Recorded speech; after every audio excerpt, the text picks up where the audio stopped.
Remembering God's smuggler, Brother Andrew. Just last week, Brother Andrew went to be with the Lord. Andrew van der Bijl, known throughout the world as Brother Andrew, or God's smuggler, passed into eternity at age 94 on Tuesday the 27th of September. This will certainly be his most important and exciting journey. He went on a lot of great journeys and missions and adventures. Well, this will certainly be the greatest. Brother Andrew was a Dutch Christian missionary who dedicated his life to smuggling Bibles to persecute Christians behind the Iron Curtain in communist Eastern Europe. Initially, he was going by train and vehicles, but then the Westeros donated to him this light blue VW Beetle, which he did over 200,000 miles on.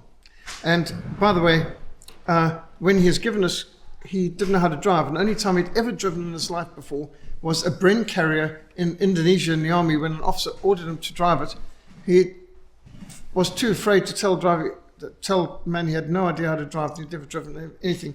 He managed to drive it straight into a whole series of parked vehicles, caused massive damage, and somehow or another never got into trouble. The officer got out, staggered away, and he didn't ask if he could drive. He just told him to drive, so he obeyed. So he had to learn how to drive this Beetle. And the roads in Eastern Europe were pretty primitive and bad, and at one point he ended up in a garage in Germany, and this chap was looking at the engine saying, "I can't believe this vehicle is still going at something like 90-something thousand miles." And he said, "Actually, it's been around the clock. This is 195,000. It's been going on." And the VW mechanic said, "This is a miracle." And he called a whole lot of other people. He said, "I can't believe this vehicle is still running." And anyway, he got a lot more mileage out of it after that too. Later on, he got a Citroen, and he could fit more Bibles in that than he could in his VW. After the fall of the Berlin Wall, Brother Andrew refocused his energies on serving persecuted Christians in the Middle East. And that was quite interesting. Andrew declared, if you've heard this term, he's the one who started it, I think, Islam should stand for "I sincerely love all Muslims."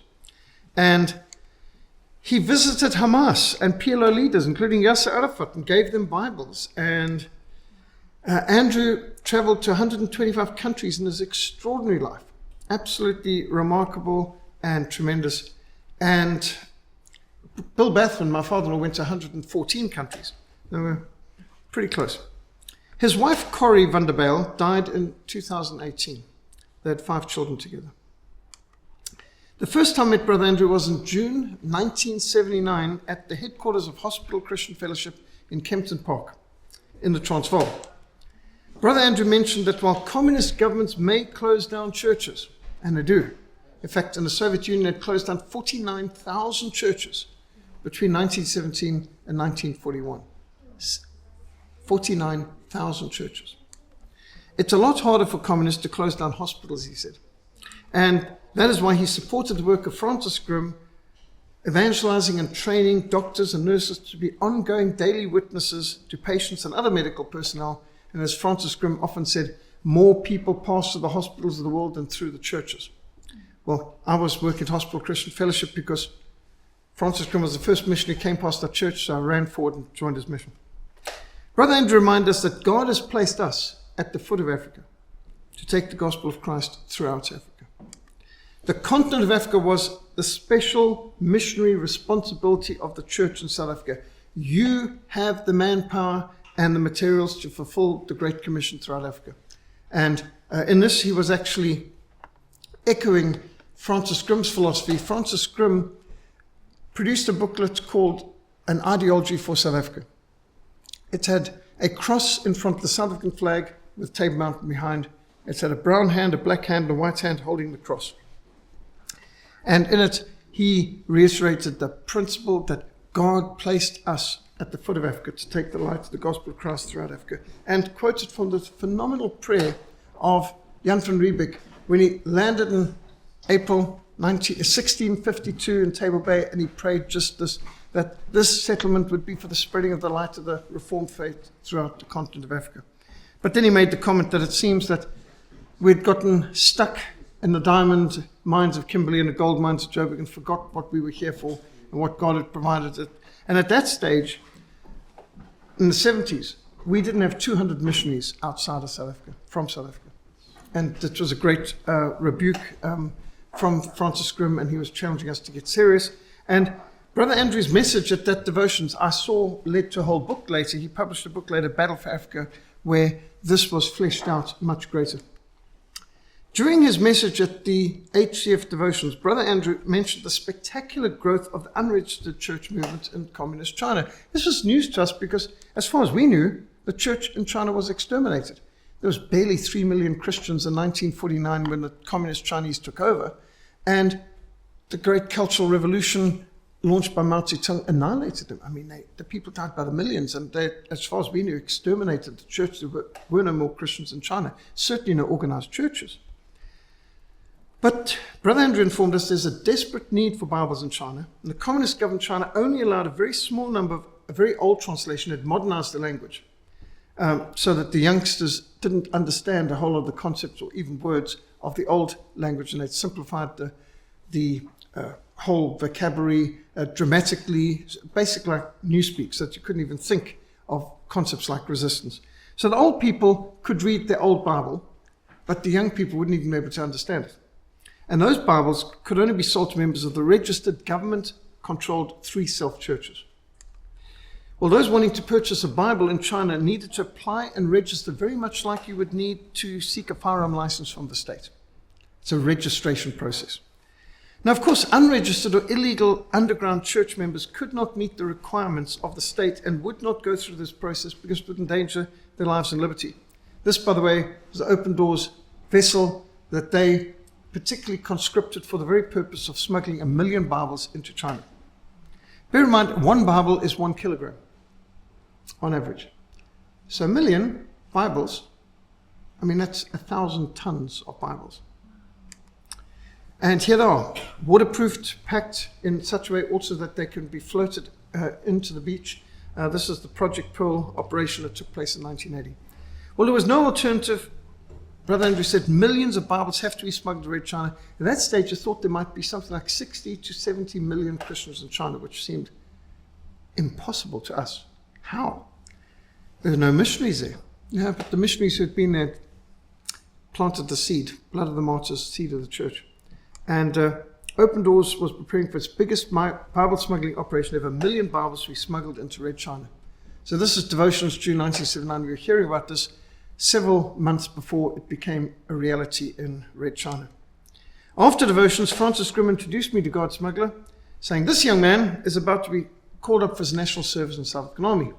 Well, Brother Andrew fixed his piercing blue eyes right on mine, and he said with great intensity, young man, when God says duck, duck.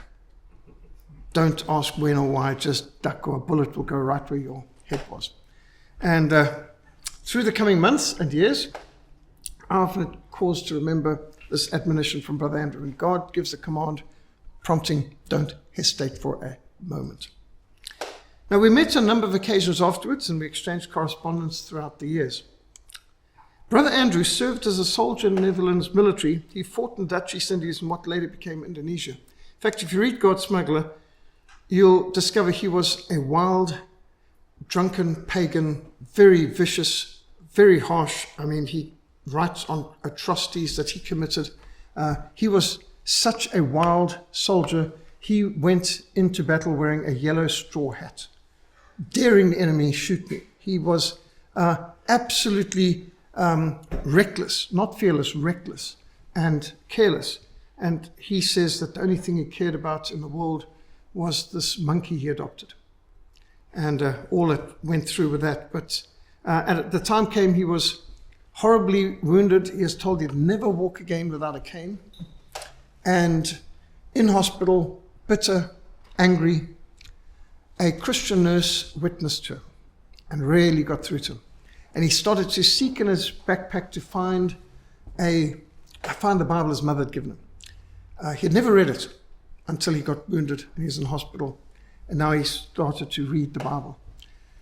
One unfortunate thing that happened to him, he said, was that he had been writing to one Christian girl at home.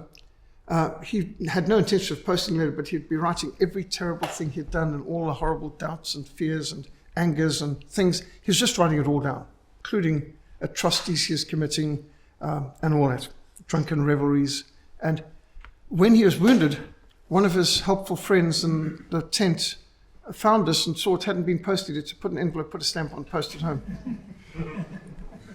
Incredibly, while he's in hospital recuperating, this Christian girl writes back, and she's not judging him, she's not condemning him, she just leads him to the Lord. So between a nurse in the hospital, his mom's Bible, and this very gracious Christian girl in the Netherlands, he was led to the Lord. Now, my wife, Lenora, regularly met Brother Andrew as she was growing up in Austria, because her guest house, her home was like a guest house, was the Rosenhof. And he was a frequent guest in the Bathman home, which was something of a missionary guest house for missionaries traveling behind the Iron Curtain or returning from missions to Eastern Europe. Lenora said she'd often be woken up in the middle of the night because a bed was needed by Richard Wilbrandt, Brother Andrew, George Verver, or whoever, and she'd end up sleeping on the couch and something like that. So she had the privilege of having men like this around a dining room table regularly for meals. I mean, can you imagine the opportunity to learn from them? As Lenora said she learned to despise weak men. She said she'd met too many good, strong men. She was not interested in these cowards. She meets around today, and these youngsters who are not willing to become men and take responsibility and get a life and all of that. And so Lenora became, I'm sure, very much enriched from these giants of the faith passing through their home. Bill Bathman noted that Brother Andrew was just 6 months younger than him. Bill Bathman was born in December 1927, and Brother Andrew was in, I think, May of 1928. So Bill Bathman and Brother Andrew regularly traveled together. This is one of Bill Bathman's cars. You can see the Austrian A on the back. And they're going into a very obscure Czechoslovak border post. And they took all kinds of missions behind the Iron Curtain together. When I traveled with Bill Bathman, and I've traveled to 27 countries with Bill Bathman, never traveled with anyone to so many places. In fact, Bill Bathman said he never traveled with anyone to so many countries as he did with me either. He would often recount answers to prayer, testimonies which had occurred at the different towns and villages and churches and checkpoints and roadblocks. And there's all kinds of anecdotes, and you can just imagine how inspiring it was to get your missionary apprenticeship traveling with someone like Bill Bathman, who devoted 67 years of his life to serving the persecuted church, mostly in Eastern Europe. Some of the people we would meet, churches we'd be at, sometimes there'd be 2 or 3 translators to get through because of the different languages there. And the people would love to sing, and you could see some of these places looked more like a house than a church. Quite right. Many of these were house churches. But all kinds of translators, of course, throughout Eastern Europe. The galleries would be packed. Some of the churches were very strong like this in Romania, very large groups of people, dedicated Christians, and you can see the Dacias. These are the kinds of cars that they would have in Romania, but notice the one Austrian A over there. That's the Bathman's vehicle. And that would be the kind of parking problem you'd have at Sunday morning service. There might be 2 cars in the whole church. And to fly to different places, they went on what they call Tarom, Tired Old Russian Machine. That's the acronym for the Romanian Airlines. And Bill Bathman said that they would have the safety briefing consisted of this. Air hostess standing up and saying, these aircraft are equipped with air sickness bags. So that was the entire safety briefing. And he added, and you needed them.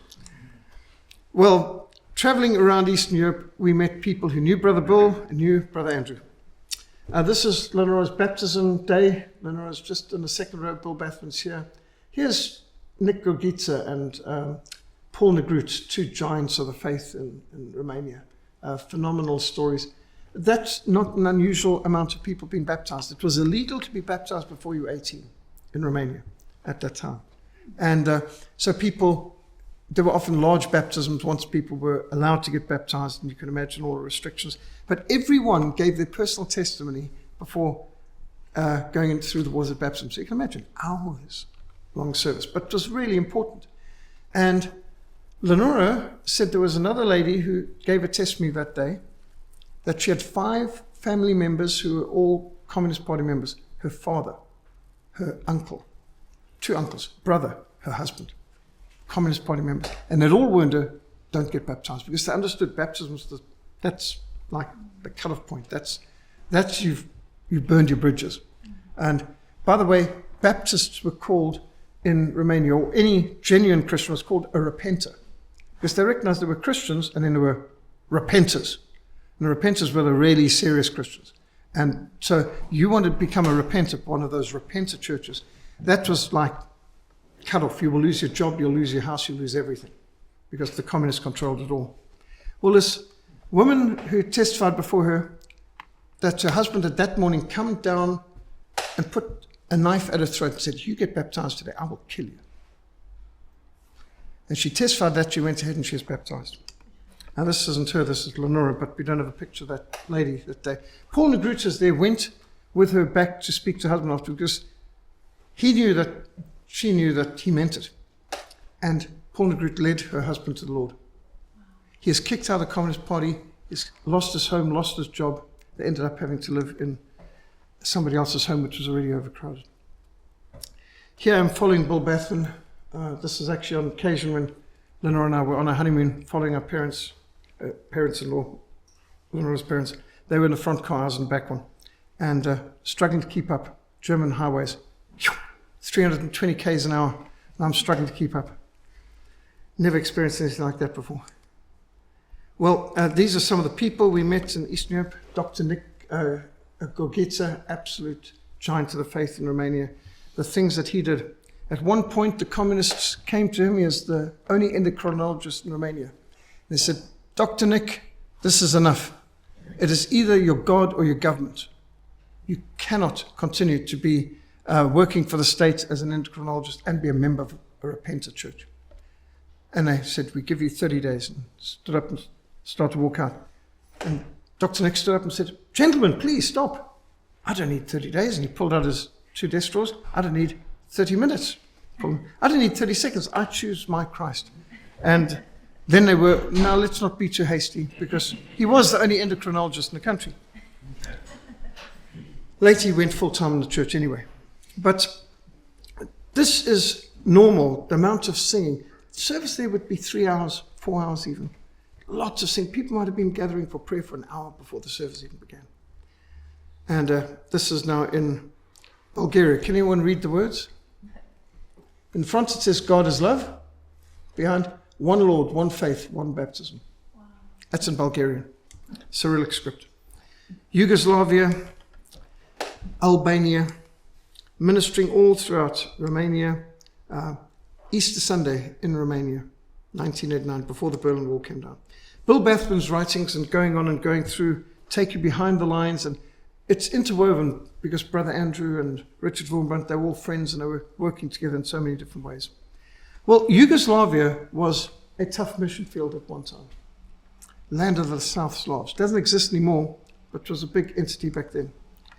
During a mission to Yugoslavia, Bill Bathman pointed to a bend in the road where he said he had almost crashed his vehicle that he was driving in shock when in 1966, Brother Andrew told him his work in publishing a book, and Bill Bass was, what's the title? Well, he was expecting something like devotional. When he heard God Smuggler, he just about crashed the car in shock.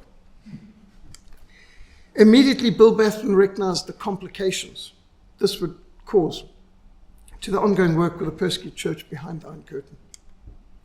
On the positive side, Brother Andrew's book, God Smuggler, alerted the world to the plight of persecuted Christians in Eastern Europe and throughout the communist world suffering under communist persecution. That was good.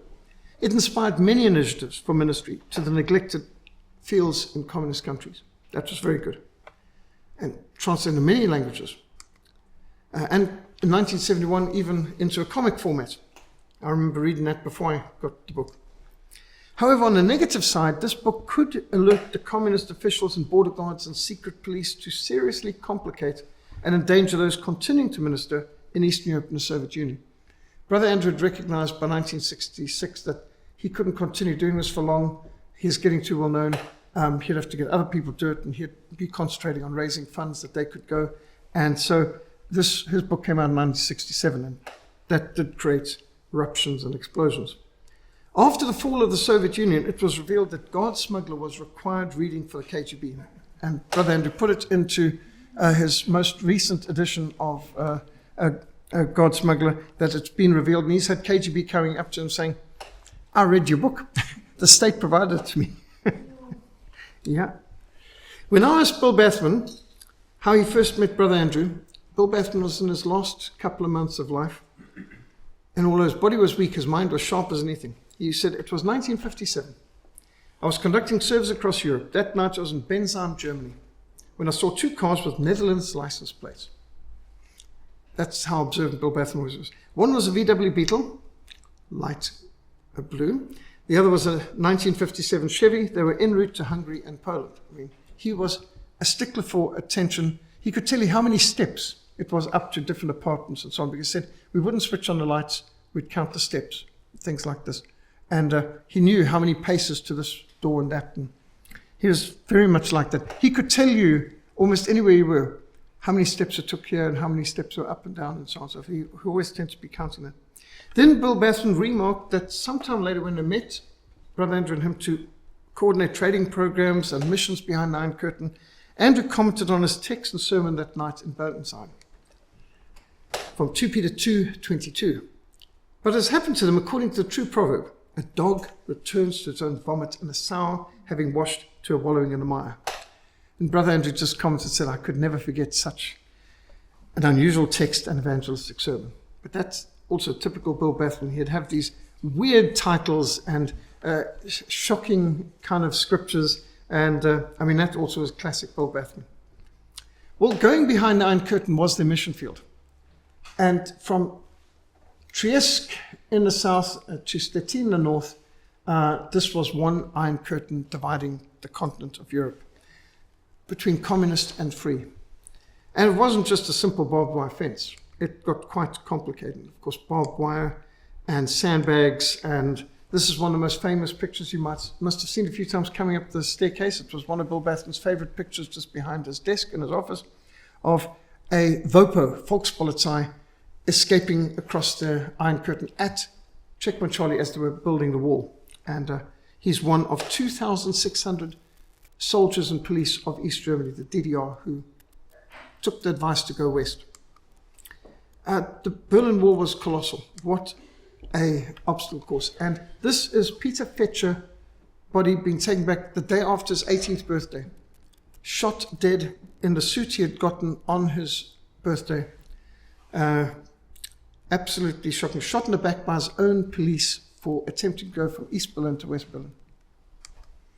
Just one of the people commemorated along where the Berlin Wall used to be. And there were many others. Shot. As Margaret Thatcher said, the Berlin Wall stands as concrete proof that when people have a choice, they choose to be free. Freedom has its problems, but we've never needed to build walls to keep our people in. Well, 1956, there was this massive uprising in Hungary. Hundreds of thousands of people were killed. Something like 250,000 people were killed by the communists trying to crush this attempt to overthrow communism, the popular revolt from the ground. Russians out of Hungary burning pictures of Stalin. Stalin had just died, so people thought this is our chance, but Khrushchev just crushed them. So Khrushchev, they thought, oh, he's a reforming leader, we've got a chance, and not a chance. Burning pictures of Lenin, toppling and smashing the statue of Stalin and downtown Budapest, and destruction in Budapest, people seeking to bring freedom to Hungary, and just absolute destruction. This looks like a Second World War picture. It's not. This is 1956 in Budapest. But the communists put a good face in it. They would have the May Day parades, and notice, what do we have here? Oh, we've got the hammer and sickle of the Soviet Union, we've got the big yellow star of Red China, but wait a minute, there's meant to be this Sino-Soviet split.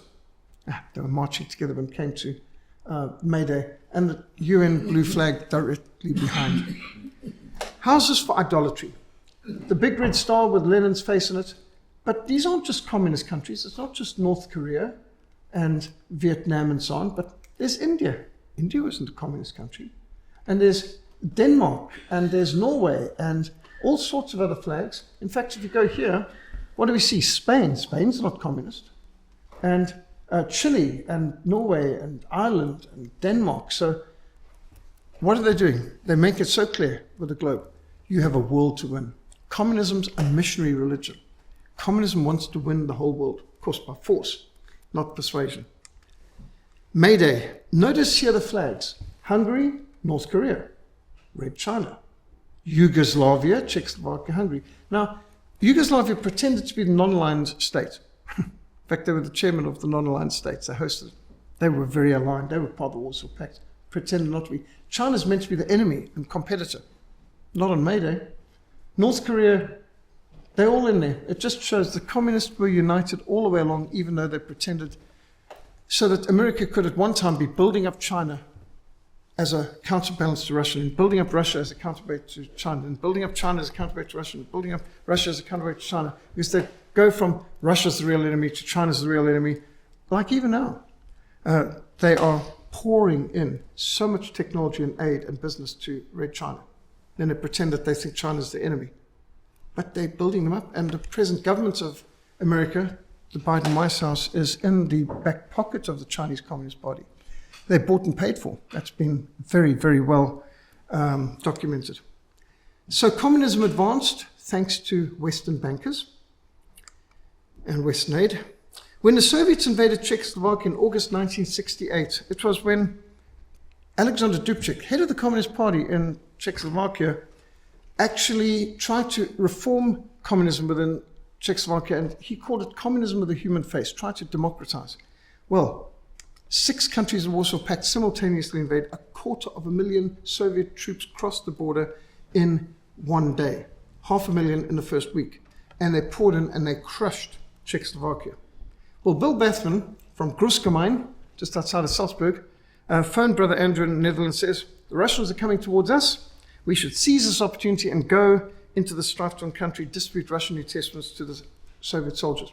So he said, I'll meet you in Wenceslas Square.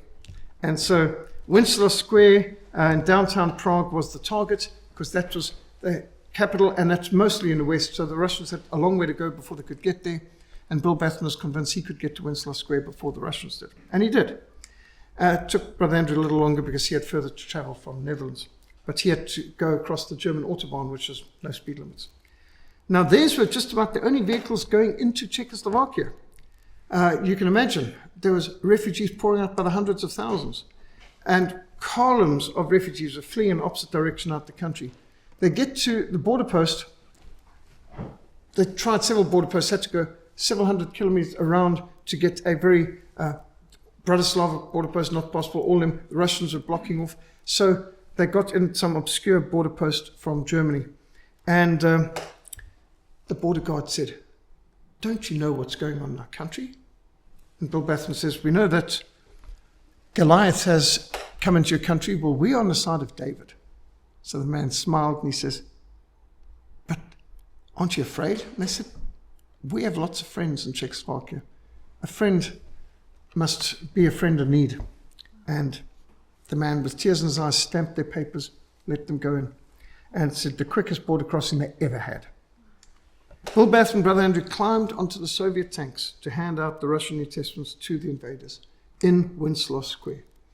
And so amidst this horrific, chaotic shambles of an invasion, when the people are being crushed, and Czechoslovakia in 1968 was a traumatic experience. You'll come across people who immigrate from Czechoslovakia in 1968, for example, who fled at that time. And this is part of Wenceslas Square, some of the scenes, protest. Bill Bathman spoke about coming around the corner and seeing a T-62 tank with its cannon aimed straight at the windshield. And he said, we'd stop. And they would check our papers, didn't seem to interest them much, and they'd wave them on. Brother Andrew always had it easier because Netherlands was never construed as a threat. So a Dutch passport was, that's okay. An American passport, a lot more serious. But the Dutch passport, for example, when Brother Andrew was going into China, they saw that he had visited Israel and he had visited America and said, these are enemies of ours. Brother Andrew said, but I'm Dutch. We're not enemies with anyone. Oh, okay. They stamped his passport, still let him in. And it helped to be able to come from a sort of neutral kind of country that nobody perceived as a threat. Bill says he saw the Russian tanks coming into Wenceslas Square and they just crushed vehicles that were parked. They shaved them down. Some of the tanks literally drove into pillars to bring down parts of the buildings. They're just sheer destruction, malice. But the people in Prague were telling them where to go. They were not impressed. Soviets go home, go back to the Soviet Union, which is CCSR is USSR in their language. And you can imagine these Russians were getting a lot of hostility. But the only smiles they got were from Brother Andrew and Bill Bassman, who were offering them Slavic Gospel Association New Testaments. They were black covers, no names on it. It's easier to conceal and so on. And they were offering these to the Russians. And Russians were very happy, popping their heads out of the tanks and handing in, greeting them with their few words of Russian that they knew. And these Russians were very glad to find some civilians who were friendly, because most people were extremely hostile, as you could imagine. And so they went from tank to tank doing Bible distribution. So it was one of the most productive Bible distribution times ever. There was a lot of hostility against the Soviets in 1968. But that's time for evangelism. Well, over the years, it was a joy to work together on a number of joint projects with Brother Andrew, including in Angola and in Sudan. In fact, there were times that we were sent shipments to distribute and deliver. One time we were told, be at airstrip such and such at 9 p.m. So we got there at 9 p.m. and it's already come and gone. Well, because they were using Kenya time, we were using Sudan time, it's 1 hour out. There's this big cube of Bibles that had already offloaded very neatly. There was a letter on top. Dear Frontline Fellowship, please distribute these Bibles. Thank you. Open doors. So how easy is that? The cost of a shipment of 1,000 Bibles is a lot of money. So we were very glad when we got extra Bibles to distribute like that. In fact, one of our missionaries, George, who I recruited from South African Infantry School, and we were ministering in Angola and Mozambique together. We were in prison in Mozambique together. That's a chapter in the Frontline book. And we put George through theological college and then sent him up to Sudan. After that, Open Doors recruited him to run their work into Sudan and all of East Africa in the end. So we provide one of their key workers right there. Frontline Fellowship helped deliver and distribute thousands of Bibles for Open Doors in war-torn Islamic Sudan. We hosted Open Doors workers and recovered and towed one of their vehicles thousands of kilometers across the continent after it was abandoned in a flash flood. George was camped in a riverbed, dry riverbed. Yeah, but it might be dry, but there could be rain way over there on those hills, and it comes without warning. And he got out of he heard some strange sound, got out, and the water swept away his camp and his bakkie, and we found it the next dry season. And of course it couldn't work, but we towed it. Towed all the way back, thousands of kilometers where it could get recovered. So those are some of the fun things. We once ourselves got washed away and lost a vehicle for 3 days because of crossing in the flash flood while transporting a Voice of the Martyrs team. That actually got filmed because a CBS film crew was in the vehicle at the time. That's part of the terrorism persecution video. Brother Andrew and I regularly corresponded, and by the way, he was a technophobe. He did not like technology. He did not want an answering machine. He wasn't even very happy to have a telephone in his home. He liked hard copy letters, and they were always handwritten. And to the end of his days, I'd get handwritten letters from him. Of course, we promoted and sold his books. He, by the way, really resisted any technology around him. As far as I know, he steadfastly resisted ever getting a cell phone. And I'm glad to know I'm not the only one. So, although I've got no problem with the very simple ones for an emergency, I won't get a smartphone, but I do have one of these. But at any rate, Brother Andrew was even more of a technophobe than me. It's like, under no circumstances.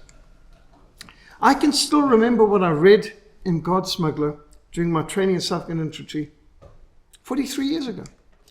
Every day on the shooting range, when we took turns on the 4 aflossings, the 4 sections, I used the 75% time that you'd be inactive, because you wait, and suppose everyone else sitting there watching everyone else shooting. Well, I would pull out a book out of my side pocket and I would redeem time. I got through God Smuggler on the shooting range. That's how many days we spent in the shooting range.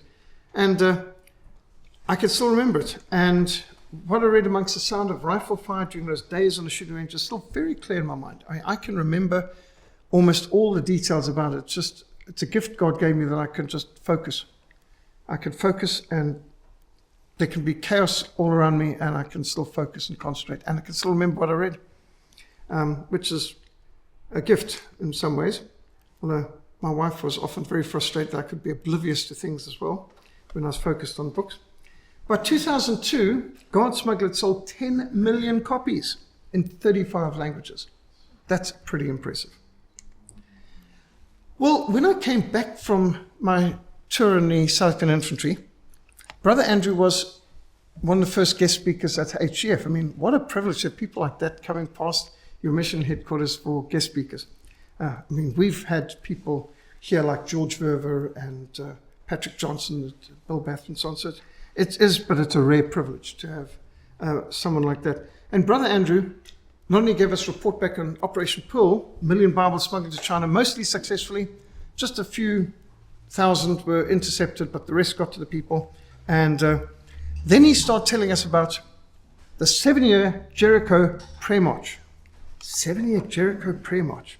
Yes, going to launch it in 1982. In fact, we're not launching it. The Eastern European Christians are launching it. It's the Leipzig prayer meeting. And they're praying for the Berlin Wall to come down, the Iron Curtain to collapse, the Soviet Union to collapse, and Eastern Europe to be opened up to the gospel. Oh, is that all?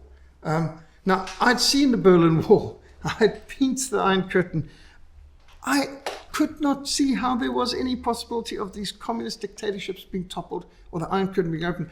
Any one of us who'd been, if you're talking to people from the 70s and 80s, Iron Curtain was going to be up till Jesus came. I mean, there was no way this could be removed in our lifetime. It was just, you'd have to have lived during that time to understand how that was just, that's a bridge too far. There's no way this could happen. And yet here's Brother Andrew enthusiastically, dynamically speaking about, let's start a 7-year Jericho prayer focus on bringing down the Iron Curtain. And when I bowed my head, I'm afraid there wasn't much faith in my prayer. I was just thinking, Brother Andrew's lost his marbles. And yet, in 1989,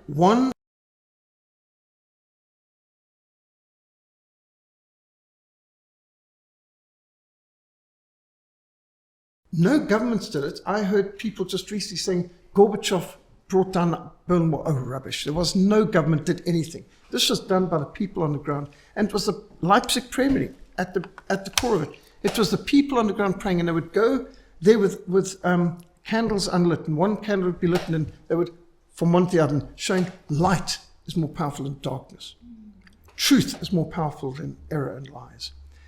Christianity will defeat communism, and love is more powerful than hate. And all of these, so people would come home from these prayer meetings, and they'd have all lights off in their home, and they'd put a candle in the open window.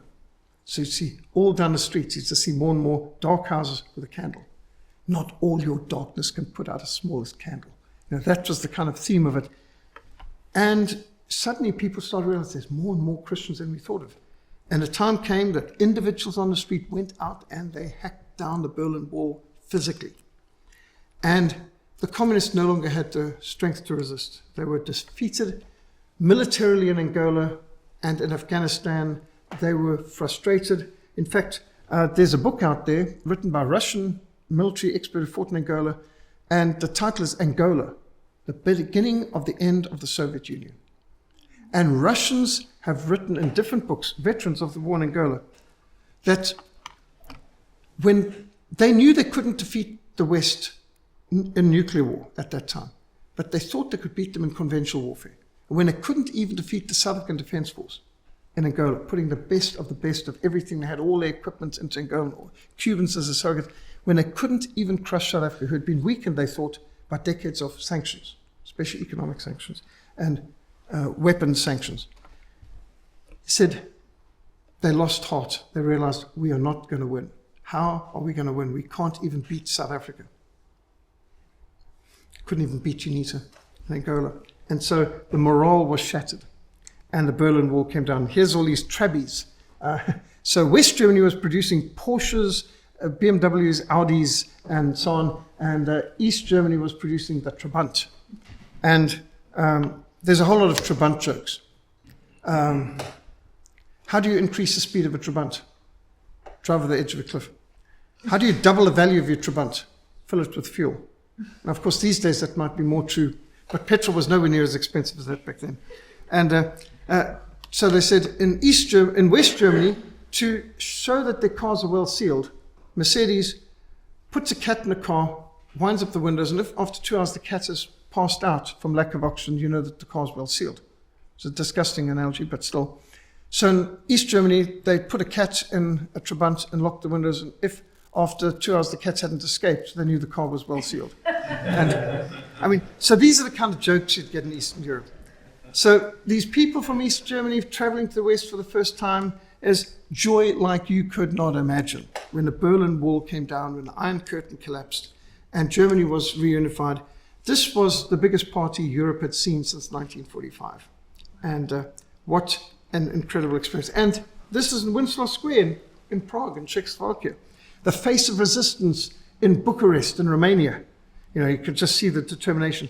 Christmas Day, the Christmas Revolution, 1989, the last of the dictatorships of Eastern Europe to fall.